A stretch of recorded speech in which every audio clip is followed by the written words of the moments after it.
Hello बच्चों, कैसे हैं आप सभी? आई होप आप सभी अच्छे होंगे। तो आज का टॉपिक है मेजरमेंट। Math summary.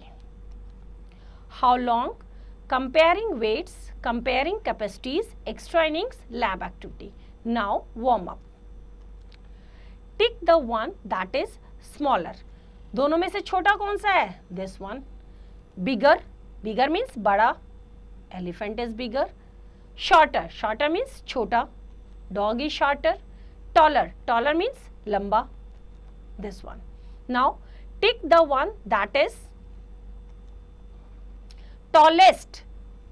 जब more than 2 में हम कंपेयर करते हैं तो tallest means सबसे लंबा, सबसे लंबा है this one. Biggest, सबसे बड़ा, this one. How long? Neha and Nitin were comparing the lengths of their pencils. ये नेहा की पेंसिल है और ये नितिन की पेंसिल है। वो कंपेयर कर रहे हैं कि किसकी लंबी है। We should put the two objects to be compared in the correct way so that one of their ends coincides. So we see that Neha's pencil is longer than Nitin's pencil. हमने उसको उनको इक्वली रखा और हमने देखा नेहा की पेंसिल लंबी है नितिन की पेंसिल से।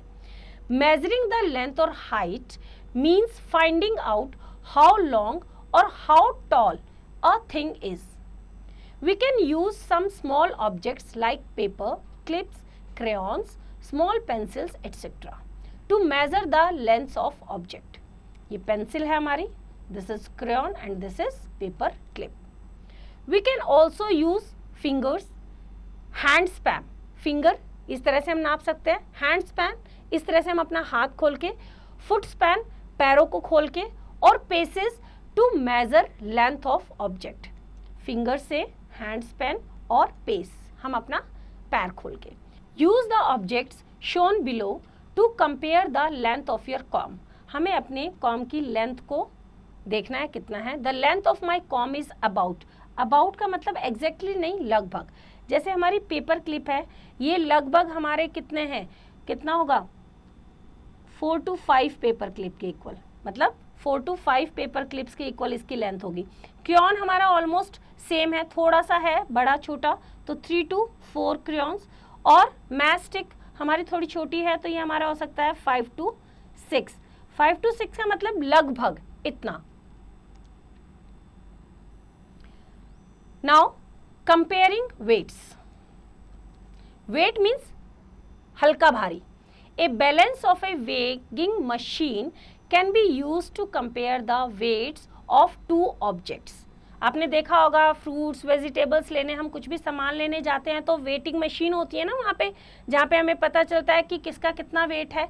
तो एक तो ये मैनुअल बैलेंस है कि दोनों तरफ हम ऑब्जेक्ट्स रख के, राइट, और ये मैकेनिकल बैलेंस है। आपने देखा होगा कुछ भी हैवी ऑब्जेक्ट रखो उसकी सुई अपने आप घूमने लगती है। Watch these objects on balance, the heavier side goes down and the lighter side comes up. जब हमने देखा तो जो साइड हैवी होती है वो नीचे की तरफ झुक जाती है और जो हल्की होती है वो ऊपर की तरफ। जैसे यहाँ पे हम कंपेयर करें, ये हैवियर है तो नीचे की तरफ है, बनाना लाइटर है तो वो ऊपर की तरफ है। इसी तरह से यहाँ पे ये ग्रेप्स हैवी है तो ये नीचे की तरफ है और टमाटो हल्का है तो वो ऊपर की तरफ है। तो heavier and lighter. Now practice match 13.1। Right H for heavier and L for lighter in each of the following. Heavier, heavier जिसका जिसमें मैनुअल मशीन में नीचे की तरफ झुका हुआ है, this is heavier and this is lighter. Next में this is heavier and this is lighter. Next में this is heavier and this is lighter. And next में this is heavier and this is lighter.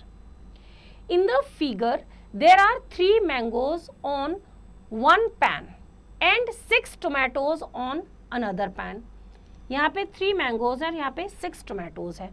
Both the pans are balanced. Balanced मतलब equal, ना एक भी नीचे है ना एक भी ऊपर है। So it can be said that the weight of 3 mangoes is equal to the weight of 6 tomatoes. तो हम क्या देख पा रहे हैं कि दोनों में कोई भी ऊपर नीचे नहीं है, बैलेंस्ड है। दैट मीन्स हमारे 3 मैंगोज का जो वेट है वो किसके इक्वल है, 6 टोमेटोज के वेट के equal. Now practice match 13.2, fill in the blanks. Weight of 2 mugs, 2 mugs का वेट किसके इक्वल है, equals to is equal to 3 sops, 3 है ना, 1 2 3। वेट ऑफ 4 apples, 4 apples का वेट किसके इक्वल है, is equal to 1 papaya। Weight of 3 kettle is equal to कितने jugs के equal, 2 jugs. Next is weight of 1 casserole is equal to dash plates, कितनी plates है, 1 2 and 3 plates। Now next is comparing capacities. The amount of quantity that a container can hold is called its capacity. Capacity मतलब कोई भी container जिसमें हम सामान रखते हैं वो कितनी क्वांटिटी में कोई भी चीज को अपने अंदर रख सकता है। जैसे 1 kg, 2 kg, 3 kg है ना, 1 लीटर, 2 लीटर, 20 लीटर्स की बकेट है, right. When a liquid is poured from one container to another its quantity does not change. अगर हम लिक्विड को एक कंटेनर से दूसरे कंटेनर में हम क्या करते हैं, उसको पोर करते हैं, डालते हैं, तो उसकी क्वांटिटी चेंज नहीं होती, राइट। कंटेनर छोटा बड़ा होगा तो लिक्विड तो सेम ही क्वांटिटी में रहेगा, उसके लिए नंबर ऑफ कंटेनर्स बढ़ जाएंगे, राइट। मान लो मैंने एक जग में से ग्लास में पानी डाला तो उस जग में 3 ग्लास पानी आया, तो एक जग का पानी 3 ग्लासेस में क्या हो जाएगा, डल जाएगा, लेकिन पानी तो इक्वली क्वांटिटी में रहेगा, right. Now warm up. Colour the container that can hold more liquid, मतलब जो ज्यादा क्वांटिटी में लिक्विड को होल्ड कर सकता है। एक गिलास है, एक जग है, तो कौन करेगा ज्यादा, ग्लास और जग, ऑब्वियसली जग, तो इसको आप कलर कर देंगे। यहाँ पे पॉट दे रखा है और एक बाउल दे रखा है, तो पॉट ज्यादा मोर लिक्विड को होल्ड करेगा। बकेट दे रखा है एंड एक छोटा टब सा दे रखा है, तो टब करेगा बकेट करेगा, बकेट करेगी। यहाँ पे कप दे रखा और कढ़ाई दे रखी है, तो यहाँ पे कढ़ाई ज्यादा लिक्विड को होल्ड करेगी। Now next is activity measuring water. Aim to compare the capacities of 2 containers. Materials required: a jug, a glass, a cup and a bucket full of water. What to do? First, place the bucket on the floor near the table and the other 3 vessels on top of the table. Bucket नीचे रखी, बाकी चीजें table पे रखी। Second, now call 2 students, ask one of them to fill the jug with water by using the glass and count how many glasses are needed to fill the jug completely.